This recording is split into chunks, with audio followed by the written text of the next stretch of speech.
All right, ladies and gentlemen, welcome to Bear Chief Farm with your host, Levi Kahn.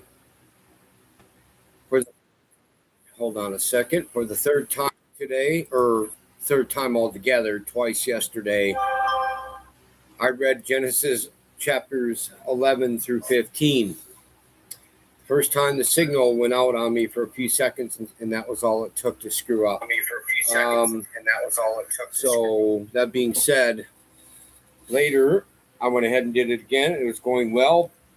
But evidently, YouTube doesn't like me playing other people's music. I have no problem putting down the links to all the songs and whatever, and that. But I guess that wasn't good enough, so they canceled that one. And anyway, I have a dog. I think she needs to go outside. If it isn't one thing, it's another. It's Ayla, my albino Heinz 57. Folks, please, let's do this. I'll tell you what. I'll show off my dogs again. Somebody asked me that way back when. Then I'll come back. Anyway, let me turn this around for you. Give me a minute.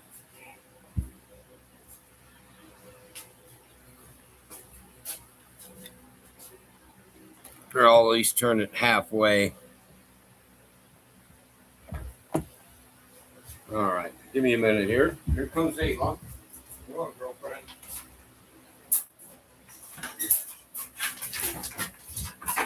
I've learned the hard way enough times. When a dog is whining and crying, it's probably best not to ignore it and put it off. There's Eva. Yeah, she's about That's hot girl. 66 pounds or 67. She's a big, large dog, but really compared to the others, she's kind of twerpy. She's kind of dwarfy. All right, I'll be right back. Hey, la.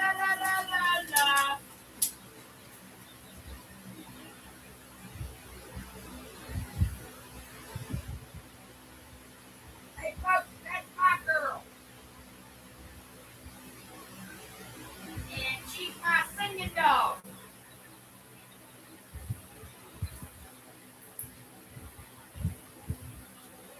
She loves to follow mommy to singing. And the thing is when she sings, oh boy, she's passionate about it. Love to sing. Put her head back, close her eyes. All right, let's get Kakarot next. Oh, hey, how you doing, Wilfred? Give me a couple minutes here. I'm showing off my dogs because they really need to go out. And hold on. Kakarot, buddy boy. Mr. Kakarot, football needs to be good. Come here, buddy. Big boy. Oh. Now, Kakarot, he's my Siberian Husky Great Pyrenees mix. Last time I weighed him, a few days ago, he was 95 pounds. Yeah, you're a big boy. A little over 2.5 years old. So he's full adult. Pretty young, but, great buddy. Okay, get him out there.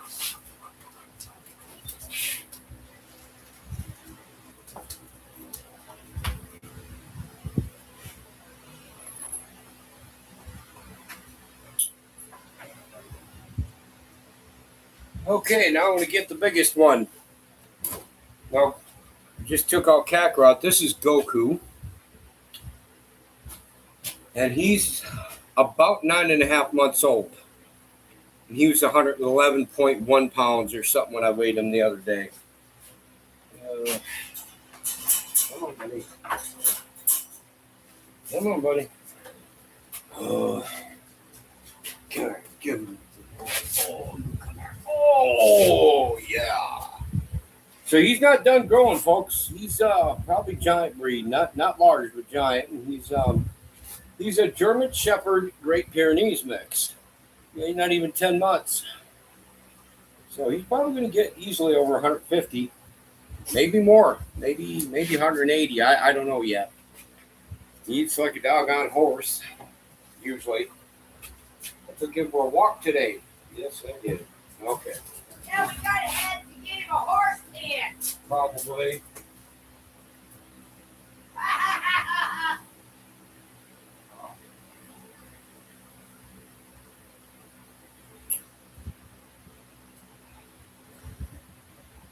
Okay. Good morning. Yeah, Caroline, he's getting big, all right. Yeah. Yeah, he is. I mean, I had him on one hand when I got him at 8 weeks. He started growing fast. He was huge even then. Yeah, he'll be saddle ready. You're right on that there, Texasco. So there you have it. Okay, to give you an explanation, yeah, we had a pure breed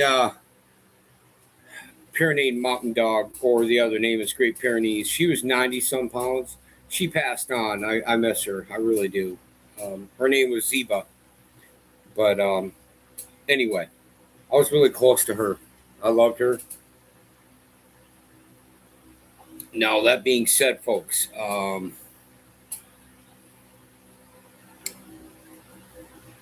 think, okay, welcome Shalom to Texasco. Wilfred Witzke, Carolyn Gannon.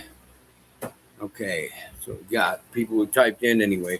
Now, like I said, I lost the signal yesterday.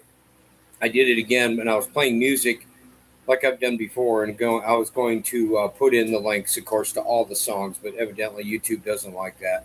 So I won't be playing Messianic music.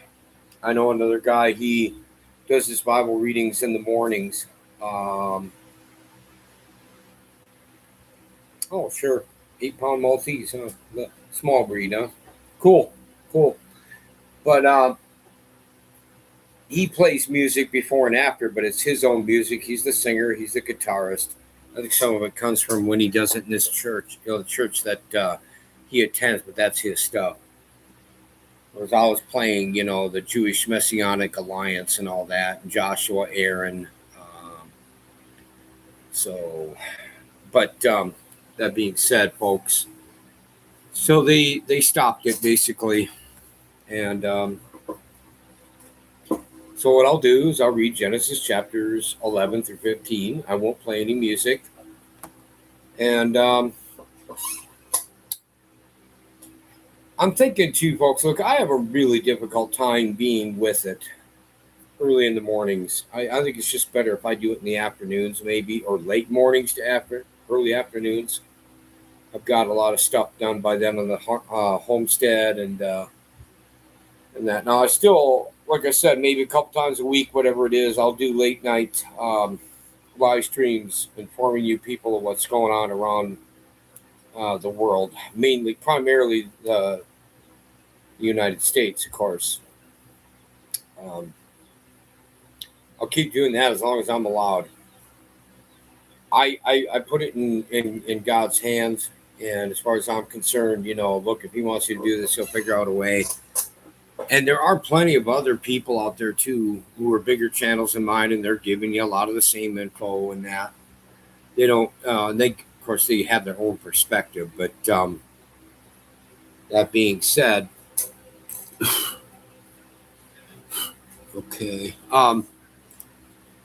they do their thing and that, and so if they take me down, they take me down. I don't want to keep fighting it. I used to get put in YouTube jail, a few years back for a week or 2 weeks at a time, and whatever. I thought we had the First Amendment here. It's slowly dwindling away, and really, that's not even one of the main concerns to me. It's one of them. It's a concern, but it's not the main one. It's part of freedom.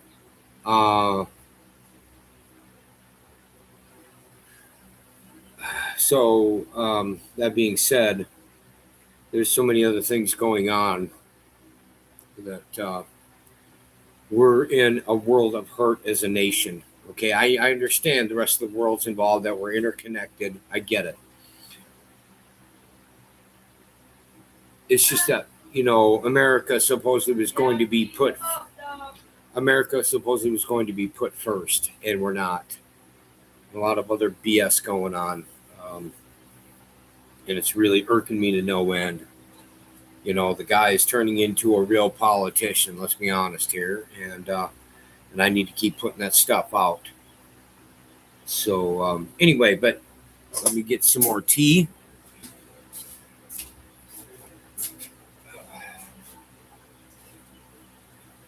It's black lifted tea.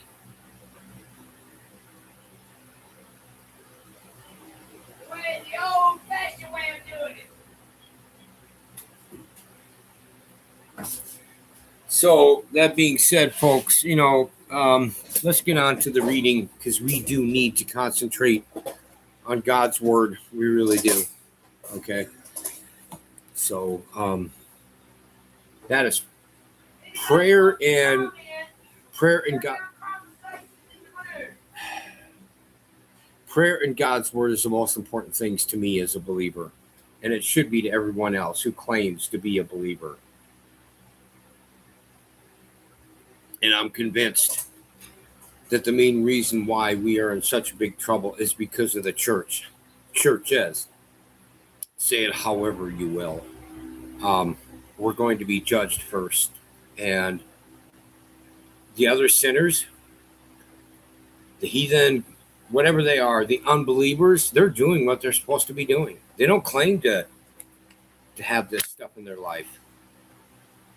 I mean, so, yeah, they're going to pay for it one day. But you look at the history, even of the Hebrews, the Israelites, in the Tanakh, and other heathen nations around them got their just due eventually, but it was always the Israelites before for disobedience, because they made that covenant, they made that contract.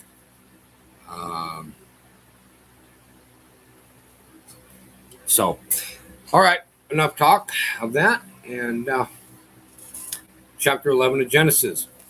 And the whole earth was of one language and of one speech. And it came to pass, as they journeyed from the east, that they found a plain in the land of Shinar, and they dwelt there. And they said one to another, Go to, let us make brick and burn them thoroughly. And they had brick for stone, and slime had they for mortar. And they said, Go to, let us build us a city and a tower, whose top may reach unto heaven, and let us make a name, lest we be scattered abroad upon the face of the whole earth. And the Lord came down to see the city and the tower, which the children of men builded. And the Lord said, Behold, the people is one, and they have all one language, and this they begin to do. And now nothing will be restrained from them, which they have imagined to do. Okay, in other words, they were pretty much doing what they wanted, and their sin would not be restrained from them. I think we can kind of see some of that going on today. So verse 7, Go to, let us go down, and there confound their language, that they may not understand one another's speech. Okay? Us. There's a plurality. Echad, one in unity, semicolon, not in number. So the Lord scattered them abroad from thence upon the face of all the earth, and they left off to build the city. Therefore is the name of it called Babel, or Babel, take your pick, because the Lord did there confound the language of all the earth. And from thence did the Lord scatter them abroad upon the face of all the earth. These are the generations of Shem. Shem was 100 years old and begat Arphaxad 2 years after the flood. And Shem lived after he begat Arphaxad 500 years and begat sons and daughters. And Arphaxad lived 530 years and begat Selah. And Arphaxad had lived after he begat Selah 403 years and begat sons and daughters. And Selah lived 30 years and begat Eber, and Selah lived after he begat Eber 403 years and begat sons and daughters. And Eber lived 430 years and begat Peleg. And Eber lived after he begat Peleg 430 years and begat sons and daughters. And Peleg lived 30 years and begat Reu. And Peleg lived after he begat Reu 209 years and begat sons and daughters. And Reu lived 230 years and begat Serug. And Reu lived after he begat Serug 207 years and begat sons and daughters. And Serug lived 30 years and begat Nahor. And Serug lived after he begat Nahor 200 years and begat sons and daughters. And Nahor lived 29 years and begat Terah. All right, Terah is the father of Abraham, right? And Nahor lived after he begat Terah 119 years and begat sons and daughters. And Terah lived 70 years and begat Abram, Nahor, and Haran. Now these are the generations of Terah. Terah begat Abram, Nahor, and Haran begat Lot. And Haran died before his father Terah in the land of his nativity in the Ur of the Chaldees. And Abram and Nahor took them wives. The name of Abram's wife was Sarai, and the name of Nahor's wife Milcah, the daughter of Haran, the father of Milcah, and the father of Iscah. But Sarai was barren; she had no child. And Terah took Abram his son, and Lot the son of Haran his son's son, and Sarai his daughter-in-law, his son Abram's wife, and they went forth with them from Ur of the Chaldees to go into the land of Canaan, and they came unto Haran and dwelt there. And the days of Terah were 205 years, and Terah died in Haran. All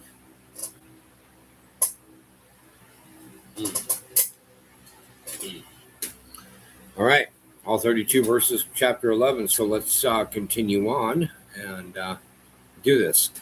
Chapter 12. Now the Lord had said unto Abram, Get thee out of thy country and from thy kindred and from thy father's house unto a land that I will shew thee, and I will make of thee a great nation, and I will bless thee and make thy name great, and thou shalt be a blessing.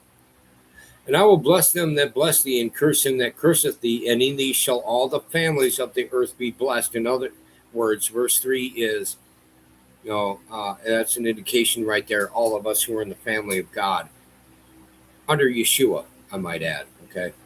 Verse 4, So Abram departed as the Lord had spoken unto him, and Lot went with him. And Abram was 75 years old when he departed out of Haran. And Abram took Sarai his wife, and Lot his brother's son, and all their substance that they had gathered, and the souls that they had gotten in Haran, and they went forth to go into the land of Canaan, and into the land of Canaan they came. And Abram passed through the land unto the place of Sichem, unto the plain of Moreh, and the Canaanite was then in the land. And the Lord appeared unto Abram and said unto thy seed, and the Lord appeared unto Abram and said, Unto thy seed will I give this land. And there builded he an altar unto the Lord who appeared unto him. That's that will be our land to inherit in the 8th day, ladies and gentlemen. But let's continue on to verse 8.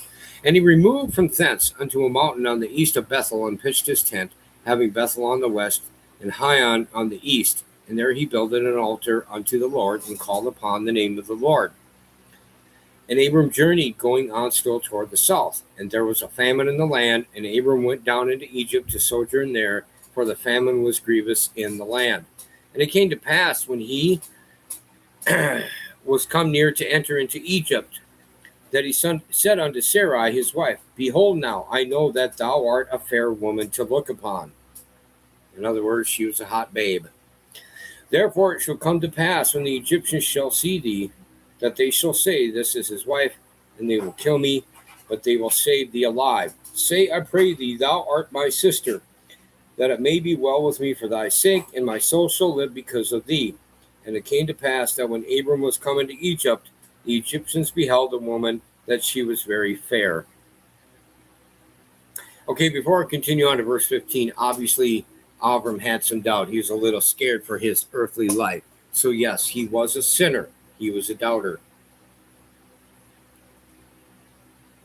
He was willing to be cucked. I mean, that's not good. He was a prophet. He's one of our fathers. Abraham, Yitzhak, and Yaakov, right? Yeah.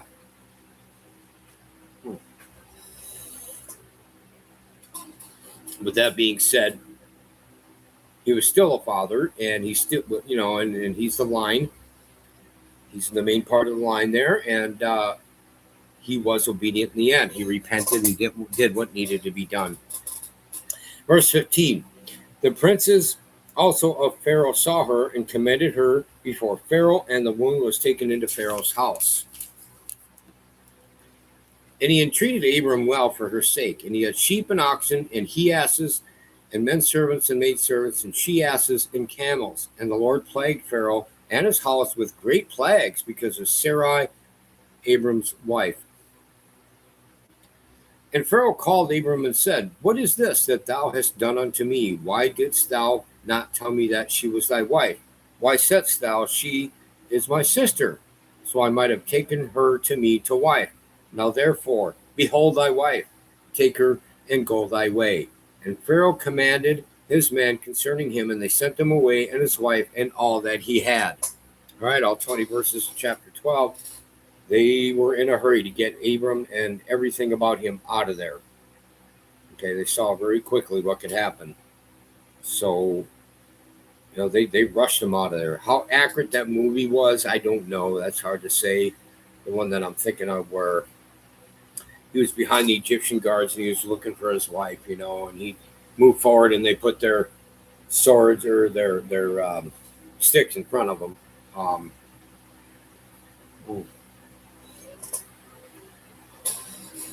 I don't know. But they obviously in real life, their real time, they wanted him out. So their nation Mitzrayim would not be destroyed. Right, chapter 13. And Abram went up out of Egypt, he and his wife, and all that he had, and Lot with him, into the south. And Abram was very rich in cattle, and silver, and in gold. And he went on his journeys from the south even to Bethel, unto the place where his tent had been at the beginning, between Bethel and Hai, unto the place of the altar which he had made there at the first. And there Abram called on the name of the Lord. And Lot also, which went with Abram, had flocks and herds and tents. And the land was not able to bear them, that they might dwell together, for their substance was great, so that they could not dwell together. And there was a strife between the herdsmen of Abram's cattle and the herdmen of Lot's cattle, and the Canaanite and the Perizzite dwelled then in the land. And Abram said unto Lot, let there be no strife, I pray thee, between me and thee, and between my herdmen and thy herdmen, for we be brethren.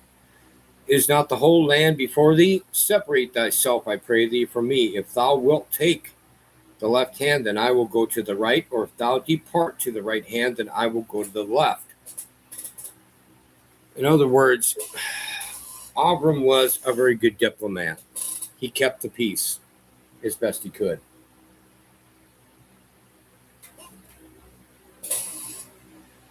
Especially with blood family, because Lot was his nephew. So, verse 10. And Lot lifted up his eyes and beheld all the plain of Jordan, where it was well watered everywhere, before the Lord destroyed Sodom and Gomorrah, even as the garden of the Lord, like the land of Egypt, as thou comest unto Zoar. And Lot chose him all the plain of Jordan, and Lot journeyed east, and they separated themselves the one from the other. And Abram dwelled in the land of Canaan, and Lot dwelled in the cities of the plain, and pitched his tent toward Sodom. But the men of Sodom were wicked and sinners before the Lord exceedingly. Okay, they were really getting extreme and getting way out of hand. And I think we see a lot of that going on today too. So this is stuff we can relate to, folks. These readings are meant for us today to learn from. And the Lord said unto Abram, after that Lot was separated from him, lift up now thine eyes, and look from the place where thou art northward, and southward, and eastward, and westward. Verse 15, for all the land which thou seest, to thee will I give it, and to thy seed forever. Folks, that's us. That's another promise to all of us who are believers. Whether you're in the tribes or not. And I'm talking about the 12 tribes. So 14 tribes you could say with Manasseh and that, but anyway, we won't get into that controversy now. And I will make thy seed as the dust of the earth, so that if a man can number the dust of the earth, then shall thy seed also be numbered. Arise, walk through the land in the length of it, and in the breadth of it, for I will give it unto thee. Then Abram removed his tent, and came and dwelt in the plain of Mamre, which is in Hebron, and built there an altar unto the Lord. All 18 verses of chapter 13 of Genesis. Let me take a drink here.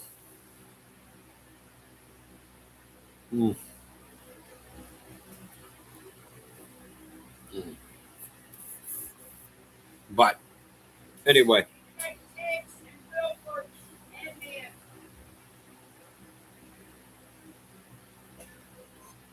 Oh, Tex, yeah, give me a minute before I start chapter 14 then. All right, Tex, I see you first. Add as moderator. Okay, you're managing moderator. And who else? Let me look. Wilfred. Okay, Nishki. Okay. I'm looking. There he is. Wilfred Whiskey of 22607. All right. They're both managing moderators. All right. Let's continue on to chapter 14 of Genesis, shall we? All right. And it came to pass in the days of Amraphel, king of Shinar, Arioch, king of Elasar, Chedorlaomer, king of Elam, and Tidal, king of nations, that these made war with Bera, king of Sodom, and with Bersha, king of Gomorrah, Shinab, king of Admah, and Shemeber, king of Zeboim, and the king of Bela, which is Zoar. That's highly unlikely there, Tex Hosko. I doubt you know less than I do. You probably know a lot more and you just don't realize it. My wife can attest to just how naive I really am. Verse 3. All these were joined together in the valley of Siddim, which is the Salt Sea. 12 years they served Chedorlaomer, and in the 13th year they rebelled. And in the 14th year came Chedorlaomer and the kings that were with him, and smote the Rephaims in Ashtaroth, Karnaim, and the Zuzims in Ham, and the Emims in Sheba, Kiriathaim, and the Horites in their Mount Seir unto El Paran, which is by the wilderness.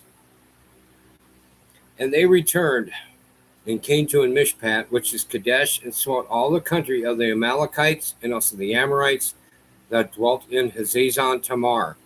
And there went out the king of Sodom, and the king of Gomorrah, and the king of Admah, and the king of Zeboim, and the king of Bela, the same is Zoar, and they joined the battle with them in the valley of Siddim, with Chedorlaomer, the king of Elam, and with Tidal, king of nations, and Amraphel, king of Shinar, and Arioch, king of Elasar, 4 kings with 5. And the valley of Siddim was full of slime pits, and the kings of Sodom and Gomorrah fled and fell there. And they that remained fled to the mountains. And they took all the and they took all the goods of Sodom and Gomorrah and all their victuals and went their way. And they took Lot, Abram's brother's son, who dwelt in Sodom, and his goods, and departed. And there came one that had escaped and told Abram the Hebrew. Let me read that again, verse 13. And there came one that had escaped and told Abram the Hebrew. Abram was declared the first Ivrim, the first Hebrew, just so you know. Anyway, for he dwelt in the plain of Mamre, the Amorite, brother of Eshcol and brother of Aner, and these were confederate with Abram. And when Abram heard that his brother was taken captive, he armed his trained servants born in his own house, 318, and pursued them unto Dan. And he divided himself against them, he and his servants by night, and smote them, and pursued them unto Hobah, which is on the left hand of Damascus. And he brought back all the goods, and also brought again his brother Lot and his goods, and the women also, and the people. And the king of Sodom went out to meet him after his return from the slaughter of Chedorlaomer and of the kings that were with him at the valley of Sheba, which is the king's dale. And Melchizedek, king of Salem, brought forth bread and wine and he was the priest of the Most High God. Okay, in verse 18 here, I believe the king, Melchizedek, the king of Salem, eventually became Jerusalem. I take a little different take on who that was. A lot of people think that was Yahshua. I tend to lean towards the Ruach HaKodesh. That might have been the Spirit. The Holy Spirit might have been that king. I could be wrong. I'm open to discussions on it. Anyway, so let's continue. And he blessed him and said, Blessed be Abram of the Most High God, possessor of heaven and earth.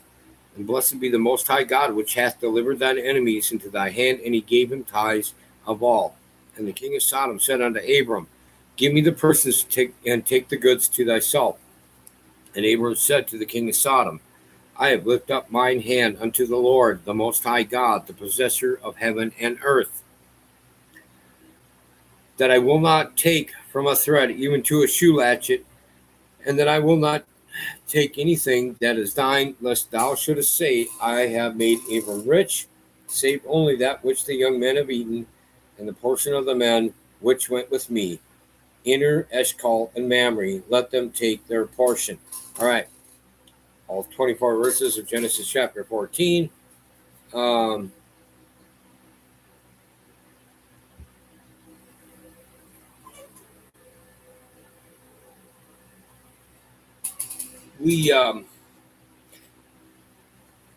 Abram obviously knew he didn't want to get sucked into anything with that king. I'm not talking about Melchizedek. He gave 1/10 of his stuff to King Melchizedek, but I mean, the king of Sodom or whatever. He would not take anything from him. He already knew better. He knew something was up with that. So,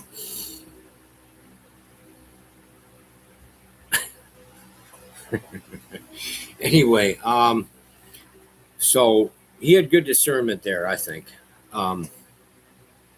Also, too, it was a time of war. There was just certain seasons, especially back then, they used to war.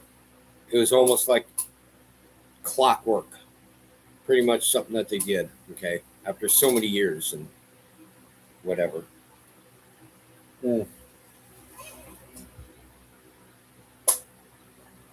That's good that you guys are having fun in the chat. I like that. All right. Keep it up. That's good. Chapter 15.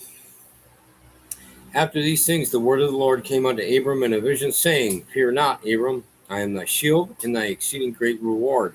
And Abram said, Lord God, what wilt thou give me, seeing I go childless? And the steward of my house is this Eliezer of Damascus. And Abram said, Behold, to me thou hast given no seed, and lo, one born in my house is mine heir. And behold, the word of the Lord came unto him, saying, This shall not be thine heir, but he that shall come forth out of thine own bowels shall be thine heir. And he brought him forth abroad and said, Look now toward heaven and tell the stars, if thou be able to number them. And he said unto him, So shall thy seed be. And he believed in the Lord, and he counted it to him for righteousness. And he said unto him, I am the Lord that brought thee out of Ur of the Chaldees to give thee this land to inherit it. And he said, Lord God, whereby shall I know that I shall inherit it? And he said unto him, Take me an heifer of 3 years old, and a she-goat of 3 years old, and a ram of 3 years old, and a turtle dove, and a young pigeon. And he took unto him all these, and divided them in the midst, and laid each piece one against another, but the birds divided he not. And when the fowls came down upon the carcasses, Abram drove them away. And when the sun was going down, a deep sleep fell upon Abram, and lo, and horror of great darkness fell upon him. And he said unto Abram, Know of a surety that thy seed shall be a stranger in a land that is not theirs, and he shall serve them, and they shall afflict them for 100 years. And also that nation whom they shall serve will I judge, and afterward shall they come out with great substance. Obviously, he was getting the message. How specific it was, we don't know. This is the canon.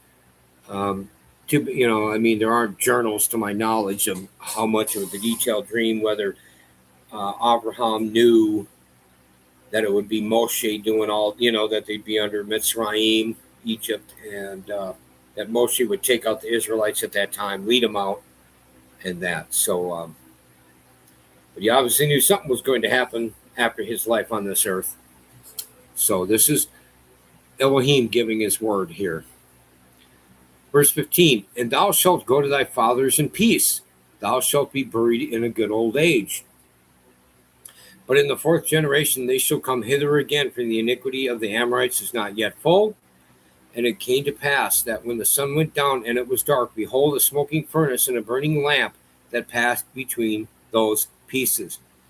And the same day the Lord made a covenant with Abram, saying, unto thy seed have I given this land from the river of Egypt unto the great river, the river Euphrates. We're going to get that back, folks, with the new heavens, new earth, new Jerusalem, the new Shemaim, the new Eretz, and the new Jerusalem. Okay. Again, there'll be some good ruling going on too during the 1,000-year millennial reign. I don't believe that we're in that yet. But when it's all said and done, the 8th day comes, a new Genesis, a new Bereshith, a new beginning. We're going to get all of this. So, verse 19, the Kenites and the Kenizzites and the Cadmonites and the Hittites and the Perizzites and the Rephaims and the Amorites and the Canaanites and the Girgashites and the Jebusites. Thus ends the reading of Genesis chapter 15, 21 verses.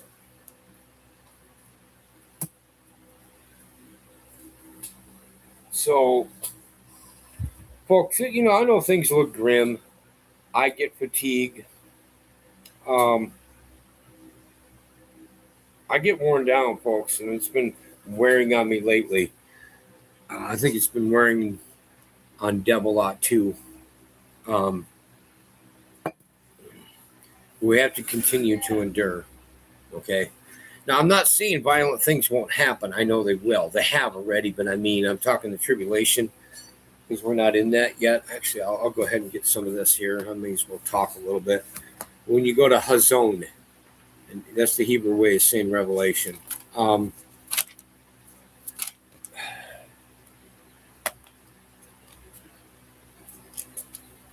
Here we are.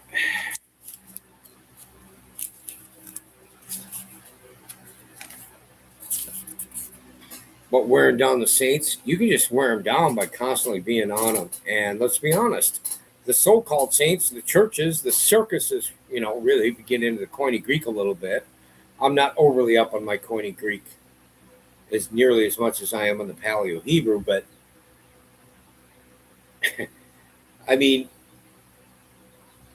that's what they are. They're circuses. They don't stick up for this stuff. They haven't done what they're supposed to be doing.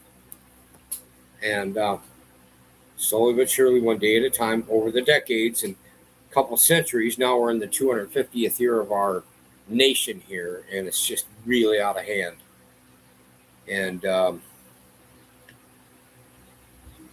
we're going to be judged first, no two ways about it. But, before I get into that, let me look something up here. It's just...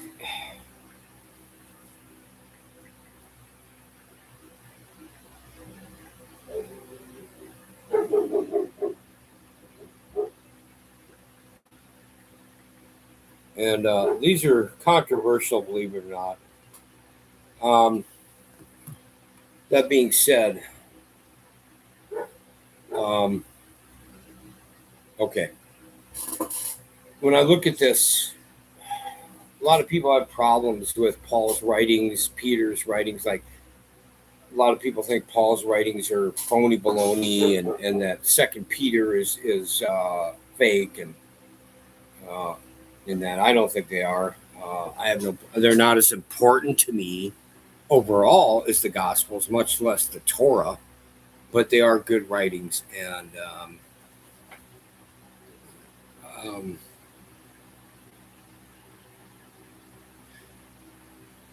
but you look at Apostle John, Yochanan, as we call him, and what he wrote, and I think a lot of saints feel it. but we have to keep pressing on. I heard another Sabbath keeper years ago saying the more intense these heathen, the sinners get, the godless, the more intense we need to get. Now, I am realistic. I don't take my wife and I out to places where it's just us and we know there's going to be a lot of crap going on. And there's like, say, 2,000 of them to 2 of us, okay? But that being said, we need to pray against them. I will stick up for it and do what I do. Hopefully, I won't have to go through what that pastor in Louisiana is going through right now. I think what was his name? He was the first pastor to be arrested for not shutting down his church in 2020 for the COVID. And then now, these people that live across from the church, this guy, his 20-year-old son, along with is threatening, always threatening stuff, rape his wife and kill his children, stuff like that. And that pastor has had enough. He pounded the living snot out of that 20-year young punk. You know what? He's not a Sabbath keeper, but I'll tell you what, I'm with him on what he did. He has to go to court for that now. And of course, the mainstream media is making that pastor look like the bad guy. I think I should do probably a live stream on that kind of stuff, on that particular subject. But anyway, a lot of this stuff going on, and you have the police and the law enforcement being lawless and won't back this guy up. I can tell you right now, you come to this property and threaten to do something to my wife. Put it this way, you know how nice I'll be? I won't even call the police. I won't call the sheriff's department. I will not call any law enforcement agency. And I'll just leave it at that. After all, we are 15 miles away from the closest city. Let's go to Revelation 13, shall we? And I stood upon the sand of the sea and saw a beast rise up out of the sea, having 7 heads and 10 horns, and upon his horns 10 crowns, and upon his heads the name of blasphemy. And the beast which I saw was like unto a leopard, and his feet were as the feet of a bear, and his mouth as the mouth of a lion. And the dragon gave him his power and his seat and great authority. And I saw one of his heads as it were wounded to death, and his deadly wound was healed, and all the world wondered after the beast. And they worshipped the dragon, which gave power unto the beast, and they worshipped the beast, saying, Who is like unto the beast? Who is able to make war with him? And there was given unto him a mouth speaking great things and blasphemies, and power was given unto him to continue 42 months. And he opened his mouth in blasphemy against God, to blaspheme his name and his tabernacle, and them that dwell in heaven. And it was given unto him to make war with the saints and to overcome them. And power was given him over all kindreds and tongues and nations. And all that dwell upon the earth shall worship him, whose names are not written in the book of life of the Lamb slain from the foundation of the world. If any man have an ear, let him hear. He that leadeth into captivity shall go into captivity. He that killeth with the sword must be killed with a sword. Here's the patience and the faith of the saints. Before I continue on to verse 11, just so you know, if I deal with things the way I think I have to, if somebody's actually stupid enough to come out here, I'm not living by the sword. I'm just attempting self-defense. It's that other poor dumb sap who's living by the sword. So don't be fooled by these peaceful little Christians that, who want to, kind of take John Lennon's all we are saying is give peace a chance. I do. I want peace. I want peace more than anybody I know. But I'm realistic, okay? I've been around this world. I've been in all 50 states. I've been in various parts of the world, as well as from Canada above us and in Mexico below us. I've been overseas, and I'll tell you what, I've been around for too long. I've seen too many things, and I'm not going to sit idly by. I don't look for the trouble. I don't want it, but I'm not just going to, be a little cucky boy either. It's not going to happen. Now, if I lose my life, so be it. So let's continue on. Verse 11, and I beheld another beast coming up out of the earth, and he had 2 horns like a lamb, and he spake as a dragon, and he exerciseth all the power of the first beast before him, and causeth the earth to them which dwell therein to worship the first beast, whose deadly wound was healed. And he doeth great wonders, so that he maketh fire come down from heaven on the earth in the sight of men, and deceiveth them that dwell on the earth by the means of those miracles which he had power to do in the sight of the beast, saying to them that dwell on the earth, that they should make an image to the beast which had the wound by a sword and did live. And he had power to give life unto the image of the beast, that the image of the beast should both speak and cause that as many as would not worship the image of the beast should be killed. I think they're going to be using AI for that. That's my guess, folks. That's why I hate AI with a passion.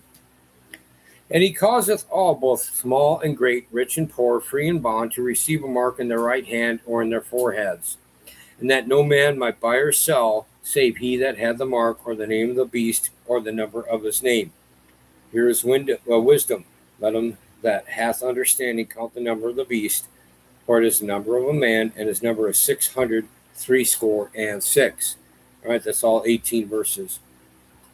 Okay. But you look at verse 7, it's kind of what I was getting at, because they like to wear us down. They like to give it the old college try, don't they? And it was given unto him to make war with the saints and to overcome them. And power was given him over all kindreds and tongues and nations. Okay? But folks, because we as a whole, I don't take individual responsibility, but I might as well go with the Bible believers and take my part there. We are guilty of this, and because we've let things go over the decades. Now, I know that our national forefathers, from George Washington to Benjamin Franklin, John Adams, you name it, even unofficial forefathers who weren't, say, like Thomas Paine and them. I don't think he was officially a citizen. He was still Great Britain, but he wrote that logic deal. And I know they all had their issues. I get that. But at the same time, we had real pilgrims who followed the Bible. They followed the scriptures to the best of their ability. They served and wanted to be able to serve and worship in freedom and in safety. And over the decades, it slowly but surely got lax. And since we claim to be this,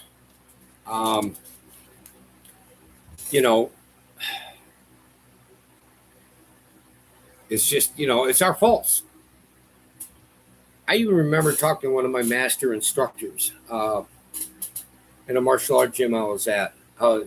Actually, that particular dojang, it was a woman, and she told me she couldn't remember the denomination or whatever, but back when she was young, is she still with us? She would be, give me a minute, 44 to 51. Okay, she'd be 74 now, which is very plausible. She was about 50 back then. She was about 48. That was a long time ago. She told me about a couple of kids, young kids or something like that, and something went wrong with their parents.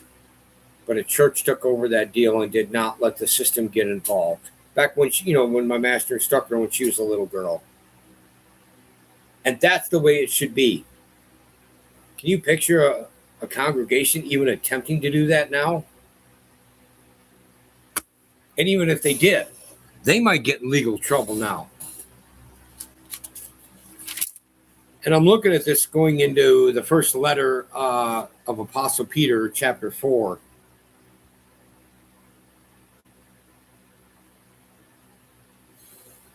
Let's start because verse 17 is key to me. But let's read chapter 4 of 1 Peter, verses 15 through 19. But let none of you suffer as a murderer, or as a thief, or as an evildoer, or as a busybody in other men's matters. In other words, don't be doing that kind of crap. Yet if any man suffer as a believer, actually, I don't like this word much, but in the King James it reads, as a Christian, let him not be ashamed, but let him glorify God on this behalf. For the time has come that judgment must begin at the house of God. And if it first begin at us, what shall the end be of them that obey not the gospel of God? Again, the heathen will get their just due. Okay. And if the righteous scarcely be saved, where shall the ungodly and the sinner appear? Wherefore let them that suffer according to the will of God commit the keeping of their souls to him in well doing as unto a faithful Creator. All right. Well, verse 17 is pretty clear. Starts with us.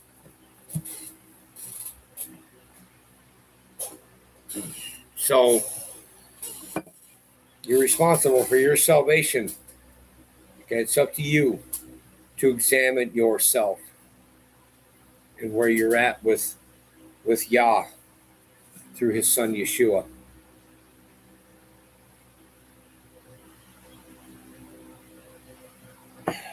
Anyway, let me look through the chat, and I don't think there's any questions.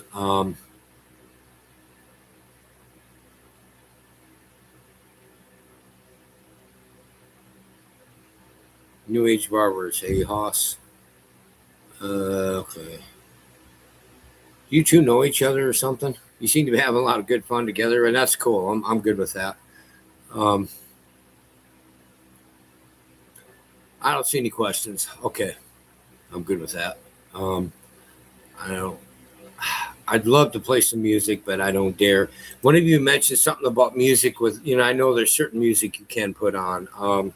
I'll have to look into that. Oh, have you? Okay, great. That's my wife. Before she got together with me and had me straighten her out, she did some good things here and there, and I tapered it off. So, Yeah, right. so anyway, I knew there'd be a reaction there. Yeah, okay, you know each other from Dan Badandi. Yeah, he's a great guy. I've talked to him on the phone during his show.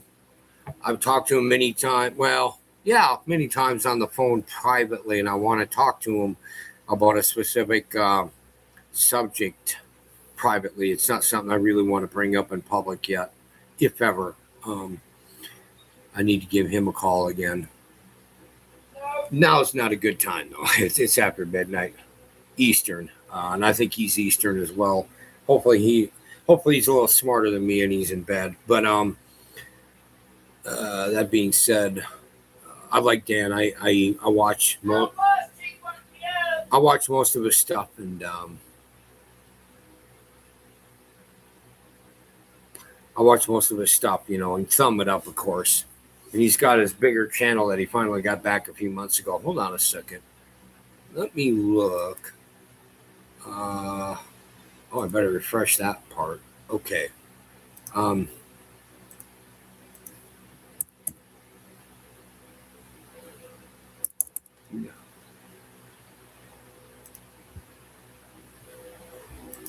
on. And I think I can still do this, and I'll put down the link. I really have, I do, even though he's a Sunday keeper, I have a lot of respect for this guy. Give me a second. They're going to make me go through the. No, I won't. I'm not. Trust me, I'm not.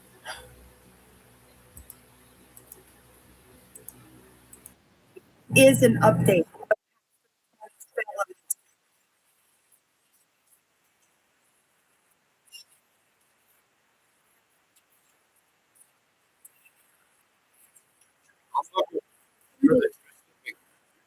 I'm looking for the specific deal here where you see this fight. I'll tell you what, that pastor, he was a lot nicer about it than I would have been. That kid may only be 20, but he's an adult. He's a grown man. He's threatened to rape my wife and kill children, and we'll see how that goes.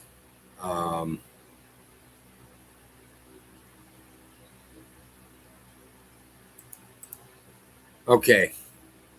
And I'll make sure to put Starkey Farmstead's I'll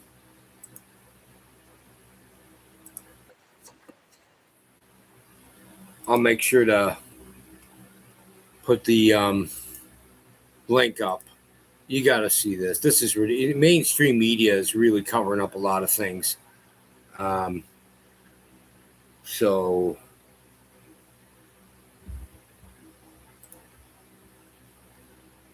yeah, Tony Spell is the name of the pastor. You got to listen to this.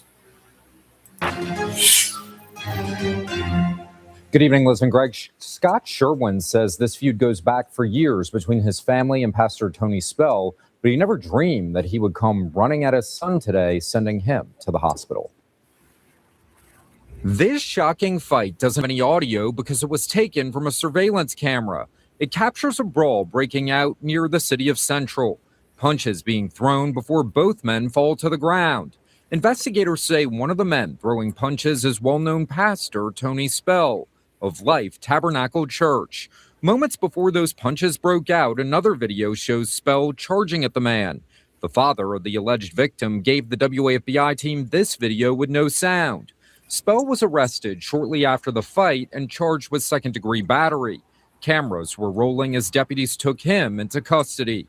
These pictures, also provided to us by Scott Sherwin, the father of the young man, are the end result of that brawl, which he says required his 20-year-old son to receive 5 stitches in his chin.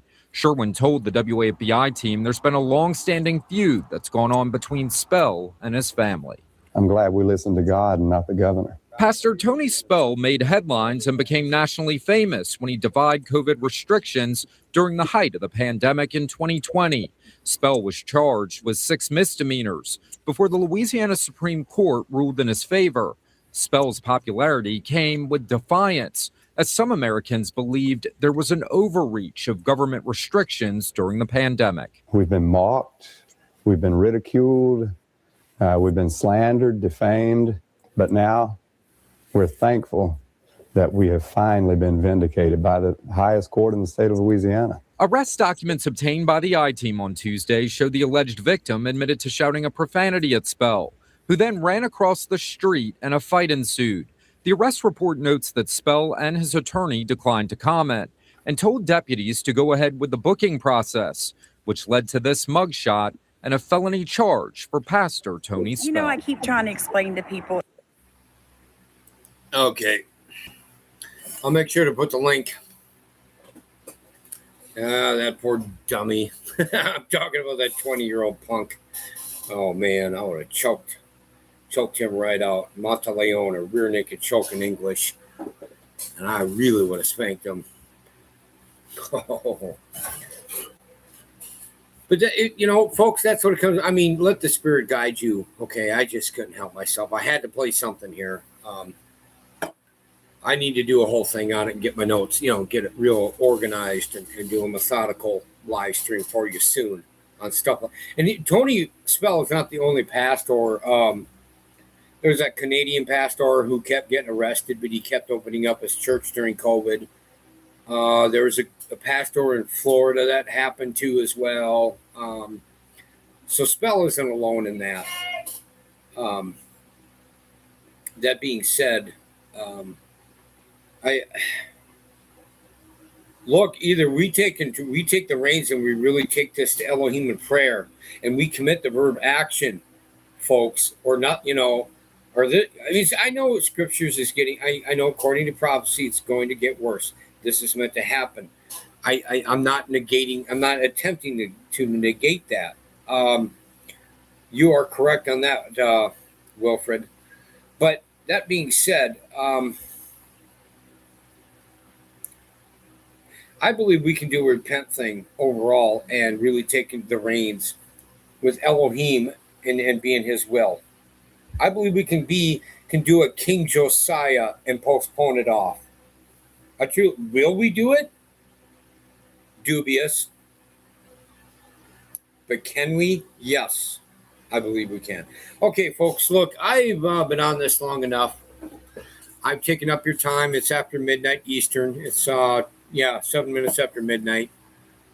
And, Eastern time, and I do appreciate all of you that made it, and I will continue to do these readings every day, provided we, don't lose the internet, and provided I'm a little more careful with the music. Somebody mentioned something about the music and stuff. Leave a comment underneath or something that maybe give me some sources to go to. I don't know if it was Wilfred or Haas. I really don't, and I don't want to keep scrolling up. I want to shut down here and relax for a bit before I do my push-ups. And that. But if you could put it, give me a link or do something, and comments or like that are more than welcome. I'd appreciate it. I'm really kind of dull with technology, and I know that's my fault. I could be a brain with it if I chose to, but I hate it. It's not just AI I hate, and but obviously I'm using it. I kind of have to. So give me a source or something that I can at least look up, and Deb will help me with that from there. Folks, you take care. You stay safe out there. You keep your heads on your swivels. All right? Trust the Lord. Trust Yah in all this. Peace. Shalom. The Levite man is out of here.